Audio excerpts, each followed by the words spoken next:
There is something deeply disorienting about realizing you are no longer safe where you once felt at home. I am Zane, a relationship consultant and psychologist. And this is STR TV. We do not just talk about heartbreak, we trace it back to the moment it first cracked. Because understanding where it began helps us remember who we were before the pain set in. Some betrayals feel quiet at first, like a door closing softly at the end of a hallway. You did not know you were walking down. You look around confused, retracing your steps in your head. Was that a goodbye or just a moment? But then the silence keeps going. That is when it begins to ache. Let's dive in. Sign number 1. The subtle cracks begin to show. It often starts with something small. A change in tone, less eye contact. Stories that feel half told.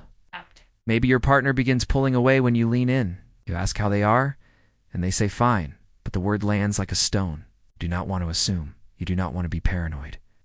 But a part of you, the part that has been listening without words, already knows. Something has shifted. Something is off. And yet, you hold on. Sign number 2. The shattering of reality. The hardest part is not just the betrayal itself. It is how your reality splits open. You remember the late nights you stayed up talking? Remember the promises? The soft way they used to look at you? That you ask yourself, did I imagine all of that? Was I being naive?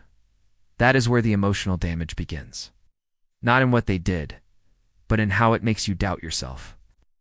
Betrayal steals more than trust. It can steal your sense of intuition. Sign number 3. When gaslighting feels like madness sometimes, betrayal is not loud or dramatic. It is not always cheating or lies or cruelty. Sometimes it is the slow, quiet erosion of showing up less and less, choosing not to care when it matters most. And when you finally confront them, they look at you like you are the problem, like you made it all up. That gaslighting, subtle, dismissive can leave you spiraling. Because now, not only are you hurt, you are also made to feel crazy for being hurt. Ultimately, the path to emotional recovery, healing from that is possible, but it takes time. It takes reclaiming the parts of yourself that you gave away too freely. It takes trusting that your emotions were valid all along, even when someone else refused to honor them. That quiet betrayal was real, and so is your recovery. You may find that on the other side of the pain, there is clarity. You begin to see the red flags you once ignored. You remember what it felt like to be fully yourself before you began minimizing your needs to keep the peace. And slowly, almost imperceptibly, you start choosing yourself again. Find moments of peace in your own company. You speak your truth without flinching.